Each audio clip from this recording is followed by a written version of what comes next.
మీ ఆలోచన ధోరణిలో ఏమైనా మార్పు వచ్చిందా? ఎలాంటి సినిమాలు తీయాలనుకుని మీరు ఏమైనా పొందాలని మార్చుకుంటున్నారా? నువ్వు మిస్ అయినట్టు నువ్వేను గేమ్ చేంజరు సంక్రాంతికి వస్తున్న ప్రెస్ మీట్ పెట్టిన రోజే చెప్పాను. 2 సినిమాలు రిలీజ్ కాకుండా ముందే నేను చెప్పాను. ముందు రోజు చూసినా ఉన్నావు కదా, నేను ఆ రోజే చెప్పాను కదా.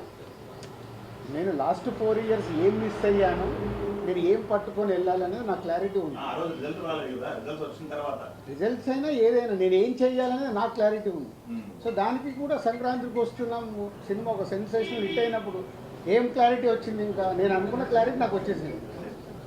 హౌ విల్ మేక్ ఫిలిమ్స్, ప్రేక్షకుల్ని థియేటర్కి ఎలా తీసు. ఈ రోజు కూడా ఈ ఎనర్జీ నాకు అదే.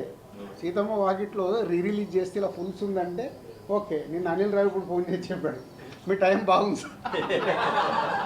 అంటే దీనిలో కూడా డబ్బులు వస్తున్నాయి. ఇది డబ్బులు కాదని కిక్, అంటే పని చేయడానికి మాకు కిక్ కావాలి. కిక్ ఎక్కడికి వెళ్ళి వస్తాయి. బాగుంది. మీ బ్యానర్లో ఇంకా చాలా ఐటీ వాళ్ళు రావడం వల్ల పాత 10 సంవత్సరాలు ఉన్న క్లియరెన్స్ మొత్తం క్లియర్ అయిపోయింది కాబట్టి యాంజియోగ్రామ్ చేసుకున్నంత హ్యాపీగా ఉన్నారండి.